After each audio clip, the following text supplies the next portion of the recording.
Olá amigos, sejam bem-vindos a mais um vídeo do meu canal. Eu sou o Lucas Knaip e vamos falar sobre a Fórmula 1. Teve gente que me pediu para comentar sobre essa questão dos motores V10, porque hoje teve uma reunião da categoria com os fornecedores de motores, com a FIA, e a gente foi resolvido que o regulamento atual está mantido, porque a FIA e a Fórmula 1 estavam querendo derrubar esses novos motores que estão sendo fonte de dor de cabeça para as tais fornecedoras de motores, para alcançarem a equalização de potência a combustão elétrica, 50-50, né? E a questão é, a FIA estava querendo trocar isso tudo por um V10 aspirado de novo, né? Tipo, uma solução assim que eu nunca imaginei que voltaria à pauta, mas com o advento dos combustíveis sintéticos, né, ganhou força essa ideia. E a verdade é, tipo assim, você conquista o público com isso. A maior parte do público adoraria ver o retorno dos V10, seja pelo saudosismo, e a verdade é que tem muitas vantagens. É muito mais vantajoso a Fórmula 1 voltar para os V10 como categoria, pensando em esporte, é vantagem o V10 voltar. Porque o V10 é um motor mais leve, ele é um motor muito mais barato, um V10 não custa mais de 1 milhão de euros, o motor híbrido atual,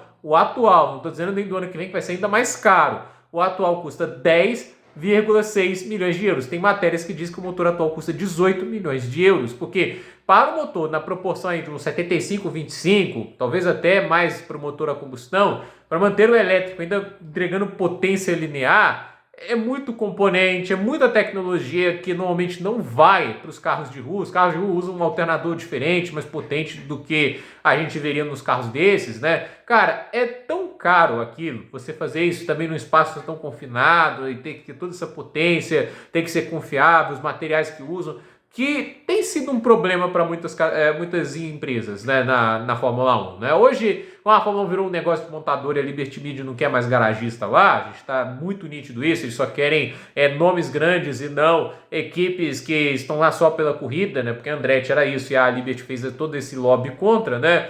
Aí é aquele negócio, né? Essas montadoras vão querer lutar pelos que elas desejam, né? Eu não gosto que a Fórmula 1 fique refém das montadoras, porque muitas montadoras simplesmente dão pé da categoria quando vê um sinal de crise econômica. A gente está, inclusive, próximo de ter uma crise econômica aí, graças às tarifas do Trump, né? E assim, a gente tem essa situação de 2009, que teve a crise econômica, Toyota e a BMW não pensaram duas vezes, foram embora da Fórmula 1. Isso numa época que era muito mais barato que hoje, né? Pelo menos construir o carro, né? Os testes eram bem mais caros, né? Mas a verdade é que hoje a gente está vendo na Fórmula 1 esse debate sobre os motores, porque essa ideia do 50-50, ela tem muito potencial para dar errado, ela tem muito potencial para criar um cenário bem complicado na categoria, de você ter disparidades de potência grandes entre as equipes e ilhar elas dentro do grid, né? Equipes tendo talvez 30, 40 cavalos a menos, né? Óbvio, o mérito de quem consegue criar um motor melhor, etc. Você pode dar aí os parabéns, tirar o chapéu para quem consegue fazer melhor, mas eu não acho que alguém será capaz de entregar um motor 50-50 que consiga entregar potência linear. E assim, fazer um motor a combustão menor e tudo isso ainda não é legal, entende?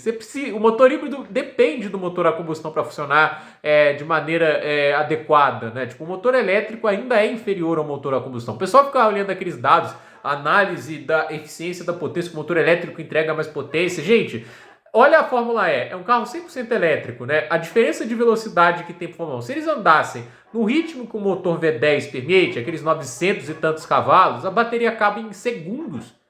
Não é melhor que o motor V10, gente, é mais pesado esse bobeado que o motor V10. O motor V10 que a BMW chegou a dar para a Williams, acho que em 2003, pesava, se não me engano, 90 quilos e tinha 950 cavalos na classificação, entregava quase 900 na corrida. E assim, que motor elétrico faz isso? Entende? E ele aguentava um monte de voltas na corrida apenas com gasolina. A questão é porque a eficiência até, muita coisa é perdida em calor, mas a energia aproveitada gera muito mais potência que os outros. E é um motor que tem vantagens inegáveis sobre essas outras alternativas. Ele é mais leve, ele é mais barato, ele é mais simples. E é uma tecnologia, né, que ainda é utilizada na maior parte dos carros atualmente, né? Hoje você tem mais o turbo e tudo isso, porque é um recurso que você economiza combustível, consegue gerar um pouquinho mais de potência, mas a questão que a gente coloca aqui é, as pessoas realmente, eu vejo lá a pessoa tentando me convencer que as categorias farão parte de as empresas fornecendo uma categoria que estaria ajudando a poluir o planeta, só usando motores arcaicos. Sim, Porque o público geral não se importa. Talvez uma empresa ou outra que só está ali realmente para colher conhecimento para colocar nos seus carros, ela saia. Mas você acha que a Ferrari vai sair? Você acha que a General Motors vai deixar de entrar na Fórmula 1 porque vai ter um V10 ali? Assim, a maior parte do público de Fórmula 1 não se importa com a ecologia. Eles querem ver corrida. Eles querem ver disputa em pista. Eles querem ver isso. A maior parte dos torcedores, né, das pessoas que acompanham a Fórmula 1, gostam mais de motores aspirados, porque eles são melhores para a categoria. Eles permitem carros mais leves, carros mais ágeis, carros menores, que são melhores para disputas em pista. O som deles é mais agradável, eles são muito mais marcantes. Entende? Não tem... Lógico, o pessoal fala, porque não é menos ecológico. Uma parte das pessoas não se importam com isso. Eu não estou dizendo que isso é certo ou errado, eu estou dizendo que é o mundo como ele é. As pessoas não se importam, elas não vão falar mal da Ferrari, da Cadillac e tudo isso. Vai ter 10% de pessoa, 1% lá, que é aqueles malucos que ficam invadindo eventos esportivos, se acorrentando nos lugares, que vão fazer esse tipo de abobrinha, entende? Fazer vandalismo, né? Esse tipo de gente pode ficar esperneando, mas a maior parte das pessoas vão acompanhar falando do jeito que tá. Eu não gosto dos motores híbridos, estou acompanhando, entende? Mas... fato é, assim, a Fórmula 1, ela precisa priorizar o lado da competição, o lado do esporte. A Fórmula 1 é feita dos garagistas, não é dos fornecedores de motor, grandes montadoras, né? As grandes montadoras demoraram muito mais para entrar na Fórmula 1 e volta e meia ela sai. A Mercedes saiu e depois voltou. Assim, quem ficou fiel à Fórmula 1 durante todos esses anos? É a Ferrari, é a McLaren. São garagistas, não cresceram como fábrica de carros, cresceram como carros de equipes de corrida. É isso que eles são. A Williams também é uma equipe de corrida, por anos foi independente. A Williams não é mais independente porque a Fórmula 1 financeiramente, graças aos motores híbridos, ficou inviável. Tá caro demais.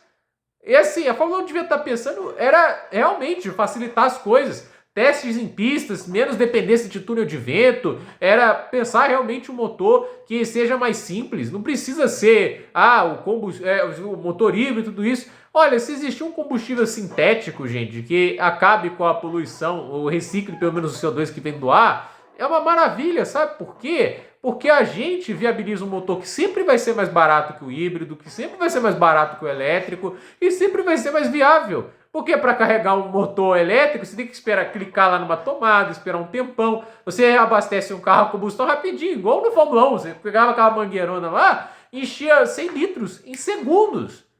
Entende? Óbvio, você vai voltar ao V10, também tem que voltar a reabastecimento. Aí você pode fazer até a oportunidade, né? Faz um tanque menor, força 3 paradas. Pense desse jeito, não pense assim, vai voltar o tempo das pedras. Não é tempo das pedras.